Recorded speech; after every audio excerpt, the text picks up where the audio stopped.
How's it going? This video is sponsored by Rockin' Wheels. Today we're going to cover what you need to know to enjoy the hobby of personal electric vehicles. I've been riding for about 7 years, and over that time I've got a lot of experience and knowledge under my belt. And so I'm going to give some of that information to you guys, and hopefully it'll help new riders as well as seasoned riders to get the most out of this hobby. So one of the first things I want to cover is your personal electric vehicle. I personally like electric unicycles. I also have an e-bike. But what I'm about to say is relevant to any electric vehicle. One thing I can tell you about this hobby is you're going to get more out of it if you don't be cheap. Don't be cheap with the electric vehicle. You want to get something quality that will work, that is reliable, that you don't have to worry about it falling apart. It'll let you get the most out of it. And then once you do get that electric vehicle, most people spend a significant amount of money to get the electric vehicle, and then they start acting cheap about the additional things that they can purchase for that electric vehicle to get the most out of it. Quality tires, good bearings and bushings, quality forks and handlebars. You want to have good equipment. If you spend $2,000, $3,000, $4,000 on an electric vehicle, and there is something that costs $150 that will let you be safer and get more performance out of it, don't be cheap. You're doing yourself a disservice. When I got my electric unicycle, initially I rode it just as it came. And one of the things I can tell you is spending a little extra money on Clark pads and some of these Merlin spike pedals, although my pedals were made by Rama Lama Ding Dong, thank you baby. Spending a little extra money on these pads and those pedals let me get more out of my vehicle. I feel safer, more secure. That gives me peace of mind, and it allows me to enjoy myself more because I'm not preoccupied with concerns in the back of my head. It also lets me get better performance. I'm able to do more with my wheel now than I was when it was just stock. I took this monster up over Heat Hill stock, nothing to it. I was able to do it, but it was difficult. After having some pads and spike pedals, I can go up over Heat Hill like nothing. I went up it, down it, up it, down it. I took the long route up. It was a piece of cake. I was able to do more with my wheel while at the same time getting the peace of mind of additional safety. I cannot express enough how in this hobby it does you a disservice when you try to be cheap. Spend the extra money, get good quality parts, have good performance, and enjoy the safety and peace of mind that comes with those additional upgrades and that little bit more of a premium feel that you can do that with an e-bike, a scooter, right? If you have a scooter and having a steering dampener or an upgraded component lets you feel safer, do it. You're going to get more out of it. Same with your e-skate. Put good quality components. Use good grip tape. Use good wheels. Use good bushings. Use everything you can to get the most out of it. So one thing I will say is that regardless of what electric vehicle you purchase, one thing I highly recommend, these little tile stickers, you can get them for cheap. Most of the stuff I'm going to show you here today, I'll do my best to put affiliate links in the description. So if there's anything you want or need, just go click in the description and go get it. Give yourself a little present. I really recommend these tile stickers. They're very small. I put them in all my electric vehicles.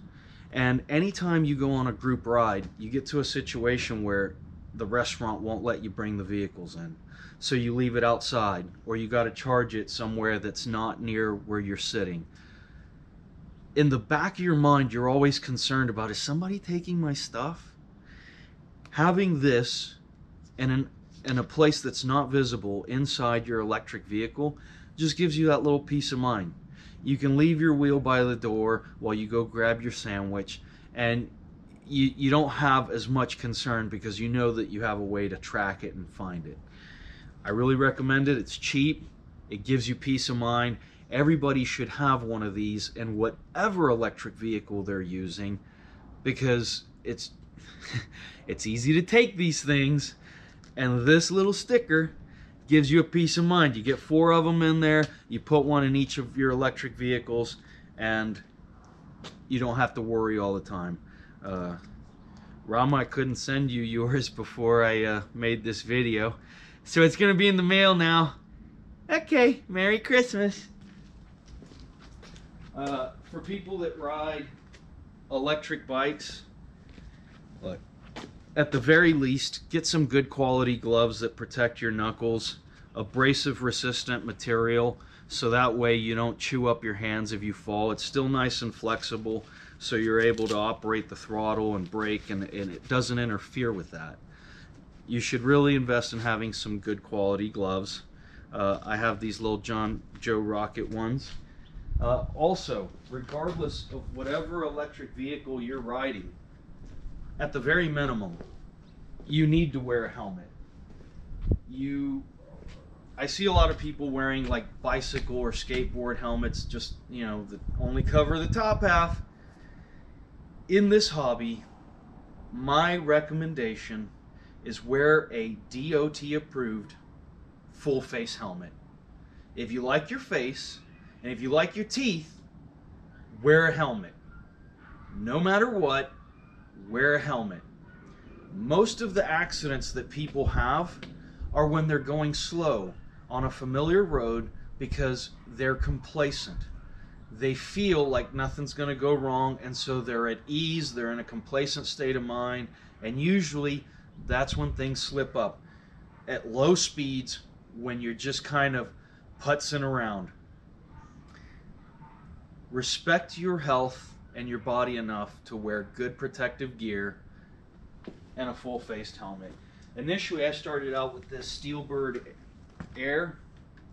I was trying to be cheap. Bought myself a $107 helmet. Felt good because I was saving money. And then I had an accident and whacked my head. And I ended up feeling concussed for a couple of days because that is not a DOT approved helmet. It's a waste of money. It's a waste of money. When you try to be cheap, you end up spending more in the long run because you get the cheap thing. It doesn't perform like you want it to. So then you end up buying the good thing anyways. Go straight for the good thing. Save your money, right? Now I have this Icon Airflite, and it's DOT approved. It's bigger, it's heavier, it's beefier. Let me tell you something. I've had accidents that would kill a person if they didn't have protective gear on. Because I had my gear on, I walked away laughing, right? Wear a good full face helmet, and at the very least, gloves or wrist guards. If you're riding an e-bike or an electric scooter, you obviously can't wear these type of wrist guards that will interfere with your ability to work the throttle. So if you have a unicycle, electric unicycle, wear these. They keep you from breaking your wrist. Anytime you fall, even at 5 miles an hour, you're going to break your wrist. Wear wrist guards and a full face helmet at the minimum. If you're on an e-bike or electric scooter, get some good gloves. These type of hard shell, wrist guards will interfere with your ability to operate the throttle. And so I understand with those vehicles, you're not able to do it. But at the very minimum, full face DOT approved helmet, wrist guards, and or gloves. I also recommend, if you're riding electric unicycles, have a little mirror. It really helps to see what's going on behind you in a way that you don't have to take your eyes off the road in front of you. Because of the nature of the type of things we ride, you always want to be appraised of what's happening on the road in front of you, and turning around to look away is not a good thing. All right? So having a little mirror either on your helmet, Marty has videos on how to attach those to a helmet, or you just put one of these on your wrist and you can peek back, see who's behind you, and your face is still heading, you're still facing forward so that you're not taking your eyes off the road. That's something that I think everybody should use. Now, I have some of my safety gear here, and this is my hot weather gear. This is for when it starts getting a little colder, and this is my one piece for either really cold weather or if I'm going to do something like racing. I'm going to wear that. Okay, so if you'll notice, one of the things that I have on my gear is hard shell external plastic. Because of the nature of the type of riding we do, it's not the highest speeds, so you don't need motorcycle gear, but having CE rated pads on the inside that are good for absorbing impact is helpful, and also having hard shell plastic on the exterior is beneficial because this allows you to slide. When you go down, you slide, and the more you slide, the more force is being dissipated through the slide. So you don't want something that's going to grip the road and tear to pieces. You want something that will allow you to impact, absorb some of that impact, and then slide so that the force is dissipated through the slide. With this type of gear on, I've had crashes where I just slide, get up, and nothing. I pick up my stuff and continue riding, enjoy the rest of my day.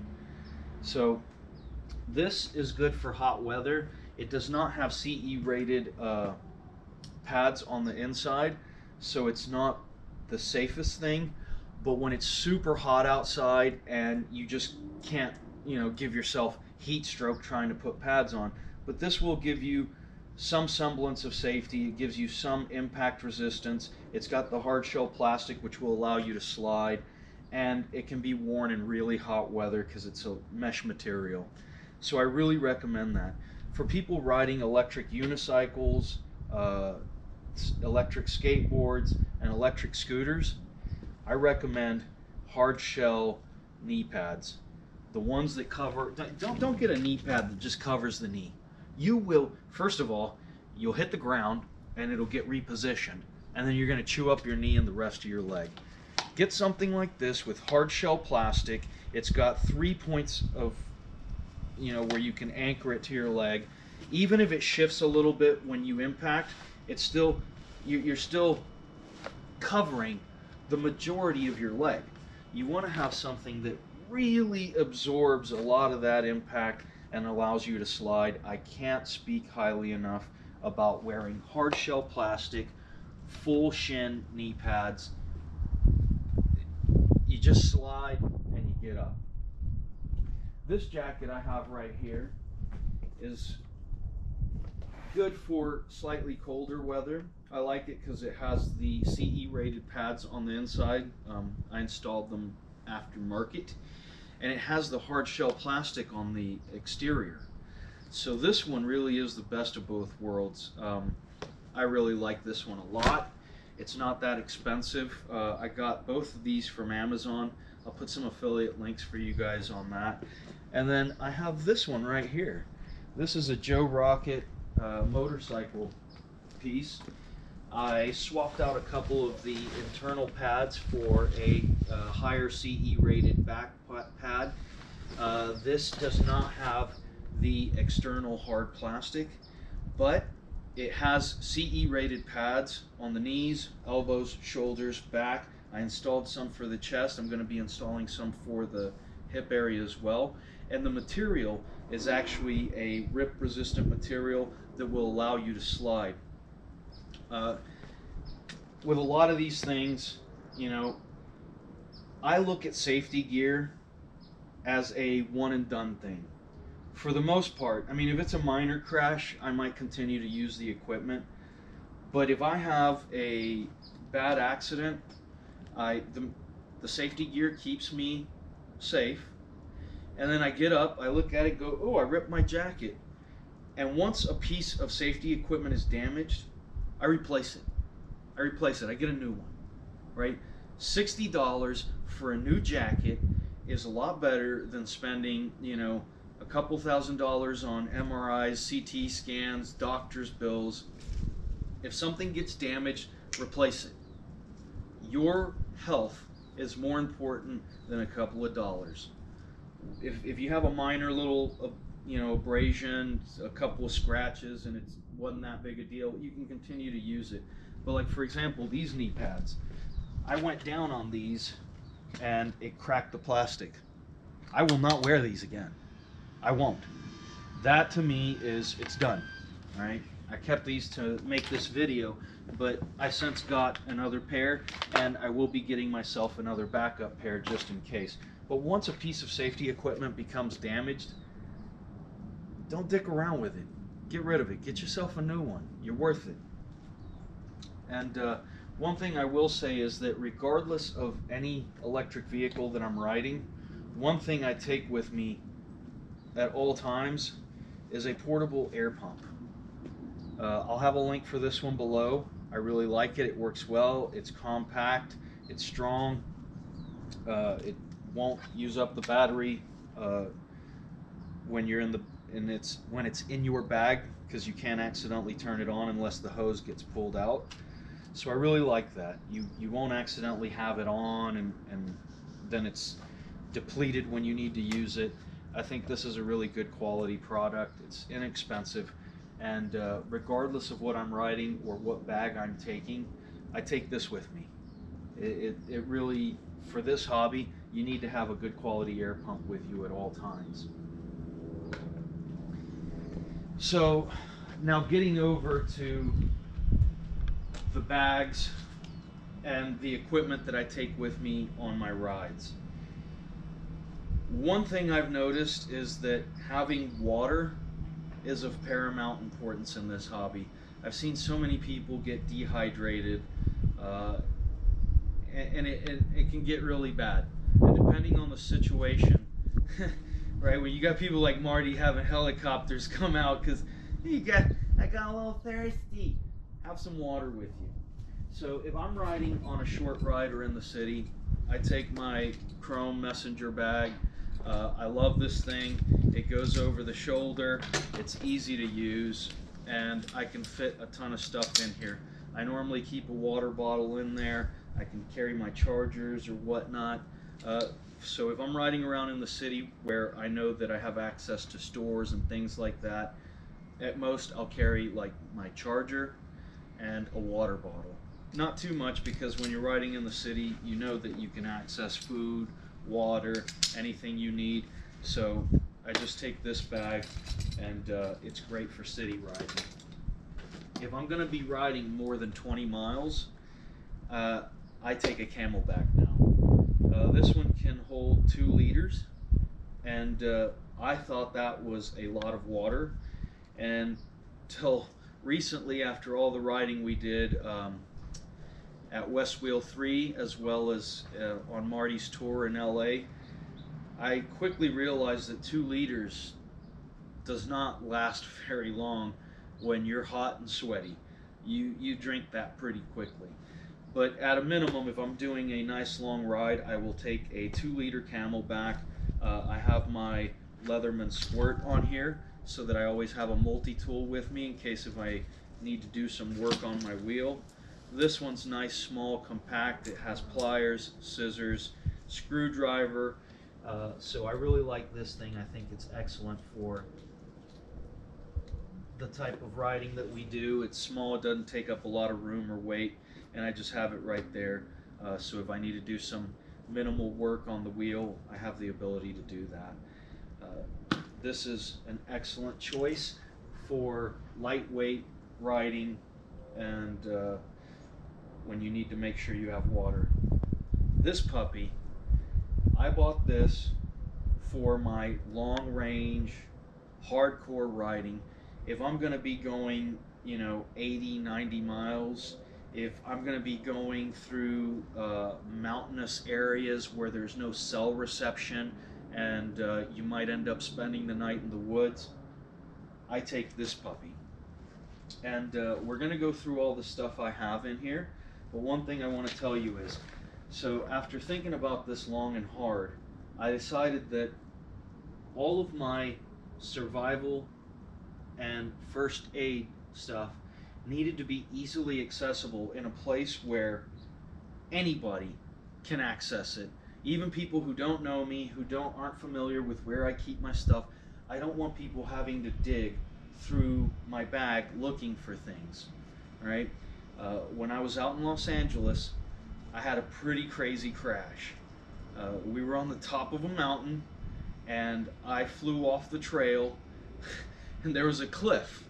I mean, I got hit pretty hard. I flipped, ended up going over the edge. By the grace of God, there was a giant tree there that capped me. If it wasn't for me getting stuck in that tree, we were on the top of a mountain where we were looking down at clouds.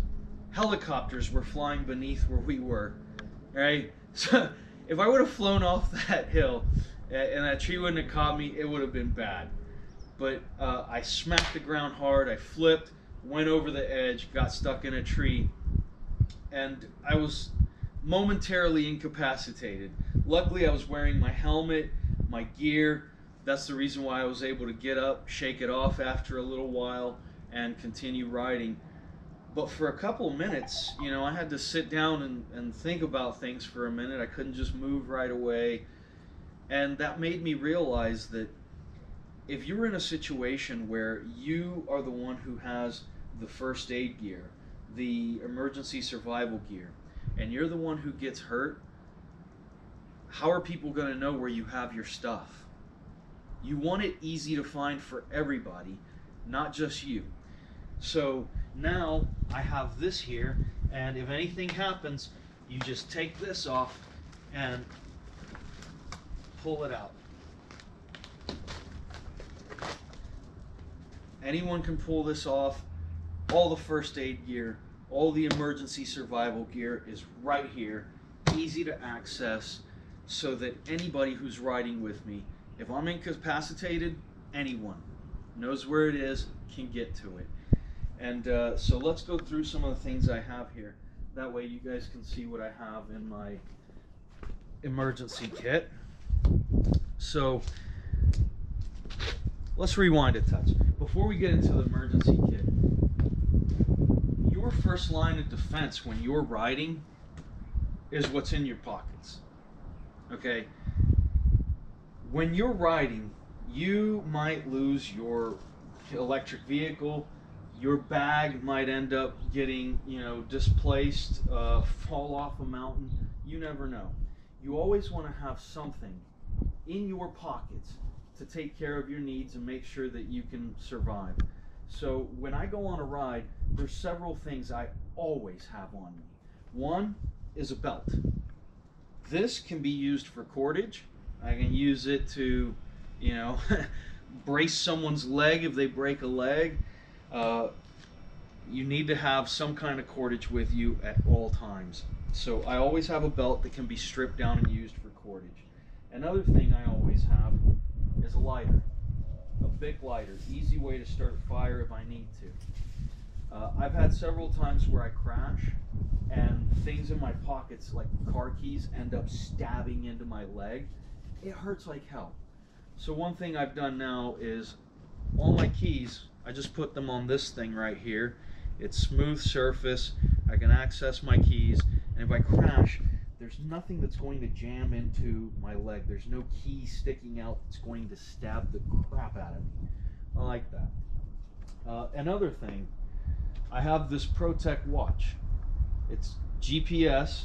I'm able to download maps onto it. And if we're in a place that has no cell phone reception, this thing, I can download the map and I still get GPS. This does not need to go off phone service. So it's a really good thing to have. That way I still have ability to access directions, find out where I'm located, and have some idea of where I am in the terrain so I can try and find my way out of it. This also has a compass that's pretty damn accurate, so I can use this to navigate my way out of whatever situation I found myself in. I also have my cell phone, and then I always have my multi-tool with me, right? This is a Leatherman PS4. I like this one because I can access the tools one-handed. Very easy, because if you fall and break your wrist. You can use one hand to access your tools. And this one has scissors, a Phillips screwdriver, flathead screwdriver, tweezers. Okay, I can't tell you how many times I've crashed while off-roading and landed in thorns. Tweezers, so good to have, so you can pull thorns and splinters out of wherever you got them. I really like that. And this thing doesn't take up a lot of space. It goes right there, easy to use, and at least I have a Phillips screwdriver where I can access, take the cover off my wheel, do minor repairs or things like that if I need to, tighten something up. So it's good to always have a multi-tool with you. I really like this one because it doesn't take up too much real estate in your pocket, and it has all the things I need personally. The things I use most are a knife, a screwdriver, and scissors. So that has that all right there. One thing I always carry with me too is a little flashlight. I really like this one right here, 500 lumens. You know, it's got everything you need to see, right? That's more than enough light to handle 98% of the tasks that you would need a flashlight for. And I leave this little keychain attached to the back just because I find that when you're reaching in your pocket in the middle of the night, just having this on the back, it gives me a nice little tactile sensory input to know where the back is and where the front is, so I don't have to fumble around. I pull it out and my fingers know that, oh, this goes on the back. I know where the light's gonna go, right? So I like that. And then the other thing that I always have with me is a knife. I really like this one. It's a cheap knife. I like carrying a cheap knife when I go on rides because, first of all, I'm not afraid to use it for whatever task I need. If I crash and utterly thrash it, it's a $40-something knife, no biggie, you get another one. But you always want to have a knife with you so that if someone goes to rob you, if a mountain lion jumps out, you have something that you can access quickly without having to think about it. You just have it right there, and anytime you need it, it comes out. You want to have a knife that's easy to access in an emergency. If you have to stop and think about it, by the time you've got it out, it's too late. I do a lot of riding in the middle of nowhere where it's a very real possibility that you might encounter a bear, a mountain lion, a coyote. I've also had people, try to rob me before. Having something that you can pull out and protect yourself from whatever threat is excellent. But more than that, it's important to have a knife because I find that 98% of the time I just use it as a tool. It's very handy. I can't tell you how many times I find myself needing a knife, and knowing that I have one with me at all times is excellent. So those are the things that I have in my pocket to make sure that if I lose everything else, I at least have some things on me that will allow me to get to safety, make it through the night, deal with situations that pop up. So you definitely want to make sure that you don't have too much in your pocket, because that can be a hindrance when you're riding. Not to mention if you crash, tear up your pockets, all that stuff ends up jamming into your legs, spilled everywhere. You want to carry as little as possible, but you want to make sure you carry as much as is needed. So going back to this, in here I have several things.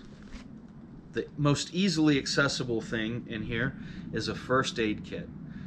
This is one that you can buy from REI, but I've modified it myself because I think that everyone should have a first aid kit that meets their specific needs. You don't want to just buy something off the shelf and hope that it fits your needs. I have put extra bandages in here, a little bit of extra gauze. I also put some Claritin, some allergy medication, things like that in here. And because we're now living in the era of COVID, I also have some little Ziploc bags where I've put rubber gloves. I've also got some face masks folded up in here. So this has everything you need for medical treatment and in the field. And this is the first thing that is accessible when I open this up. The other thing I have in here is I have a backup light, just like the one in my pocket, so that way if anybody needs to access my stuff, if they don't have their own flashlight, there is a light source in here. So, and the other thing I have a military style compass. This has tritium in it, so it's always illuminated. If you don't have a light source, you can still see this even in the dead of night. This is just like the one I used when I was in the Army. I love it. I've done a lot of orienteering with this type of compass. It's very easy to use. I decided to leave the instructions in here because if I ever get injured and somebody needs to access my emergency gear, I don't know if the person who's going to access this knows how to use a compass, so I went ahead and left the instructions in here so that if someone other than me needs to access it, they'll have all the information they need in order to find their way out of the woods. And a couple of other things I have in here. It's an emergency blanket. This is one of the little Mylar blankets. This thing tends to hold about, if I remember correctly, like 90% of your body heat. So what you do is you take this with you. If you're hypothermic, you just wrap it around your body, hold in your body heat. If you need to build a shelter, you can use this to line the shelter and help retain some of the heat inside that shelter. It's very small, doesn't occupy a lot of space, and it can help save your life. I recommend having this in your emergency kit. And then this is my, if stuff goes south and we end up having to spend the night in the woods, you want to have some survival gear. In here I have a fire starter, right? I also have my lighter in my pocket, but if something happens, there's a way to start fire here. I have some kindling in this watertight container. I also have some paracord to have cordage, but this paracord is special because it's not only made up of the paracord inside, but if you strip this cord down, you also have cotton thread in there, which you can use for making traps, for sewing up an injury in the field.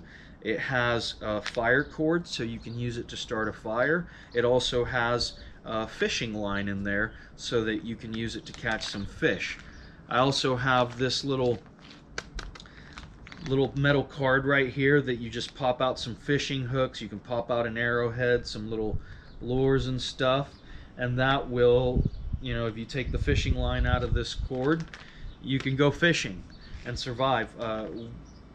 Me and my friends, we do a lot of riding that goes into the middle of nowhere, where there's no phone service and where you seldom encounter another person.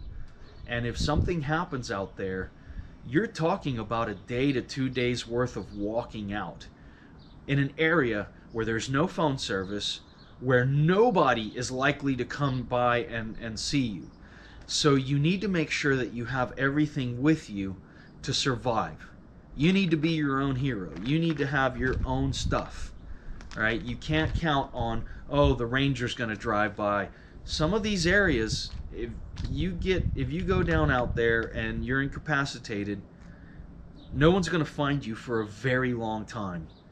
And because we cover so much ground on these electric vehicles, a lot of times if the vehicle breaks and you're 30 miles in and you're talking about rugged, mountainous terrain on a tiny single pump track, nobody's going to come and rescue you. Nobody's going to know where you are. No one's going to find you. You need to be able to have everything you need to survive out there for the night and to be able to find your own way out. And if that happens, hey, don't panic. Sit down, eat something, take it easy, take a breather, and just slowly but surely work your way out of the situation. All right. So let's continue on here. Some of the other things that I have on this bag, I've got the Ninja Turtles right here. Why? Because if a mountain lion goes to sneak up on me from behind while I'm riding, good luck with that. I've got Ninja Turtles protecting me. You ain't gonna get me, not with Leonardo and Donatello and Michelangelo and Raphael over here. Good luck sneaking up on me when I got Ninja Turtles watching my back. This is my party pack. That's to make sure that if I am stuck in the woods, might as well enjoy myself if I'm going to be out here for the night. I also have my Victorinox in here, so this one stays with this bag. This will allow me to work on my wheel if I need to. It has ratchet set there. All right. You've got everything you need here to do work on the wheel in the field. It's got a little flashlight, right? This will allow me to work on my wheel if I need to. If I'm stuck in the middle of nowhere and I'm 40 miles away from civilization on the top of a mountain and I need to fix something on my wheel to try and get back down, this is what will allow me to do it. If you're gonna get a multi-tool to have for that type of stuff, I strongly recommend the Victorinox Cybertool, mostly because it comes with this, and you have the ability to, you can put different, these are magnetically held in place, and you can put different ratchets in there to do whatever you need. Whatever size you use most often, put it in there and then you're good to go. Okay, so now let's get into the pockets. Why do I have a little grenade here? Why not? Well, this little thing, you pop it out and it's got that little needle there, so if you need to reset a phone or something like that, some of these electronic devices have that tiny little pinhole for resetting or things like that. You can do that. So, like I mentioned before, dehydration is one of the biggest issues I've seen in this hobby. Keeping hydrated is important. When we were out in LA, we were riding on some mountain trail with Rama, and several guys got dehydrated, including me. And Rama's wife had packed some of these little hydration packets. So Rama was able to crack these open, pour these into a little water bottle, take some of the water from his Camelback, pour it in and shake it up, and we were able to give it to the old farts that dehydrated, like me and Ray and Ron Lyon, and all of a sudden we were all better. Like, thank you Rama's wife for saving our life, right? Her packing that for him ended up helping several people, because 3 of us were dehydrated. So what I do now is I keep 3 of these packets and I roll them up in this little collapsible water bottle, because you never want to put flavored stuff into your Camelback. It ends up, it's a pain in the butt to get it out of there. So I have this here. I crack open the little packet, pour it in, take some of the water from my Camelback, add it in, swish it around, and if I'm dehydrated or anyone that's with me is dehydrated, this is what you need in order to get better. I also carry a little garbage bag with me, so when you're out there in the woods, you want to take all your garbage with you. Be considerate, right? Be considerate. So take a little bag that you can stuff your rubbish into, and then that way you don't have to leave trash everywhere. I also have this Lifestraw. This thing can be used to purify water from any puddle, stream, river, anywhere where there's water. You put this in and you can drink through it because it filters it out. I strongly recommend having this with you, so if you get lost out in the woods, you have a way to purify water and keep yourself hydrated. Hydration is one of the most important things. So have one of these with you. I'm going to have links for all of this down below. And then I've also decided to carry this thing with me. It is a valve stem replacement set. My buddy Ray Rockney was riding out in the woods and somehow ripped one of his valve stems out. And since that happened, I said, yeah, maybe it wouldn't hurt to have a couple extra valve stems and a tool for tightening, loosening, and swapping those out just in case. So if you're in the middle of nowhere and you have an issue with your valve stem, you can replace it. You use your portable air pump that you should have with you in order to reinflate, and then you're back on your merry way, which I think is excellent. And then another thing I have in here is, because I'm going to be doing a lot of long range riding, I have several things with me here. One is a portable water heater. I use this because if I have to charge up at a vehicle charging station, which I have the adapter for. Before all this pandemic stuff, we used to stop at restaurants and we would just charge up. Since coronavirus, it has become increasingly difficult to charge inside of restaurants. So now I find myself going to vehicle charging stations and just charging up there.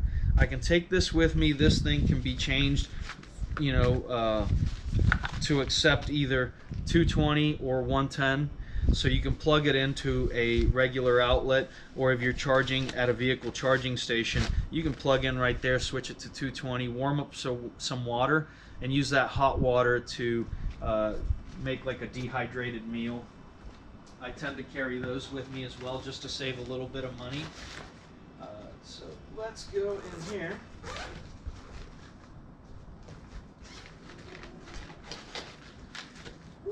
So you warm up the water, make yourself a little dehydrated meal. You can eat these right out of the pouch, and then you just wad it up into your little garbage bag and take your garbage with you.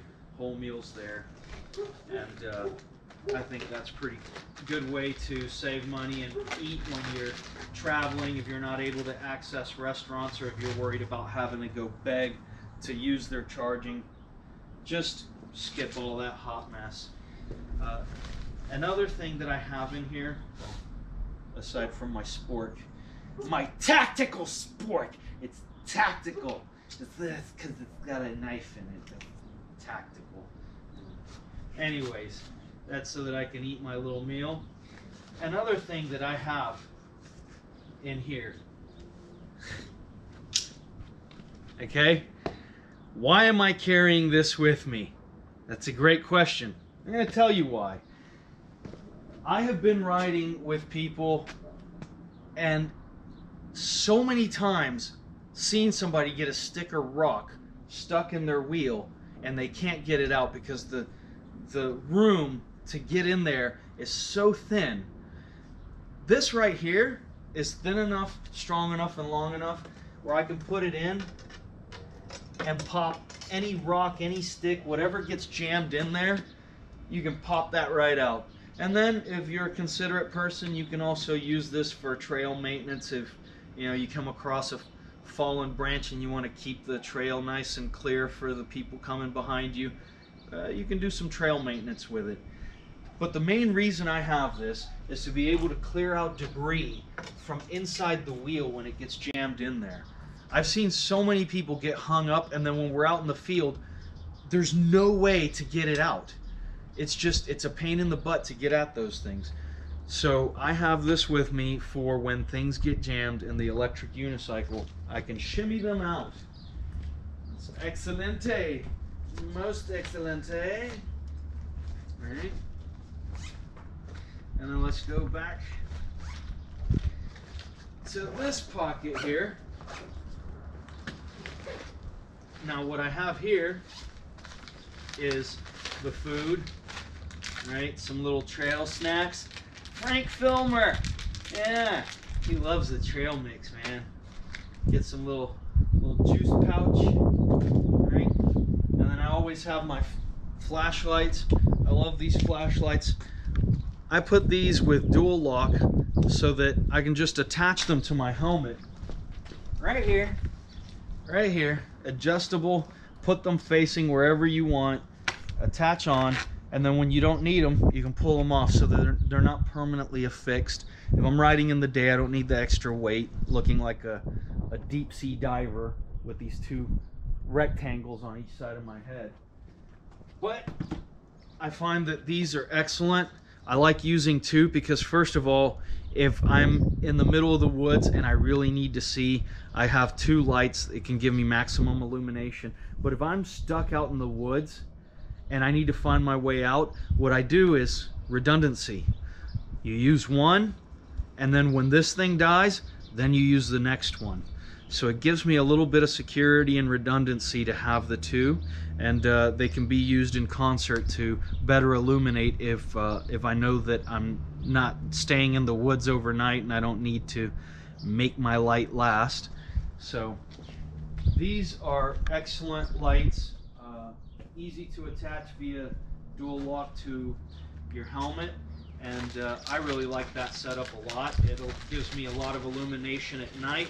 They're easy to take with me, and I can take them off for when it's daytime and that stuff is not needed. Now, the other thing that I have in here is a battery bank with solar panels. All right, this thing is excellent. It's a little bit beefy, but if you get stuck out in the woods, this gives you the ability to recharge, and if you're out there for more than one day, which hopefully never happens, you know that you have the ability to keep your stuff charged so that you can try and keep your phone alive and get to somewhere that has phone service and call for help. So having a battery bank that has solar panels is very beneficial. I've used the battery bank a couple of times before. I've yet to use the solar panel part, but that's just because I've been lucky enough to not get lost in the woods overnight. Yeah. Anyways, and so some of the other things I carry in here always have a power strip.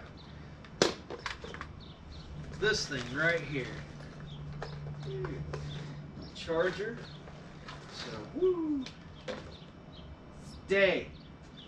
So this is one of the chargers that was designed by Ray Rockney. This can swap between 110 and 220, so you can use it at a normal outlet, or you can turn around and use it at a electric car charging station. All right. In today's world with coronavirus, where you have limitations on your ability to access restaurants and charging spots, this is invaluable because you can just use your phone, find the nearest charging location for an electric vehicle, and you just go there. You pay 80 cents to charge all the way up.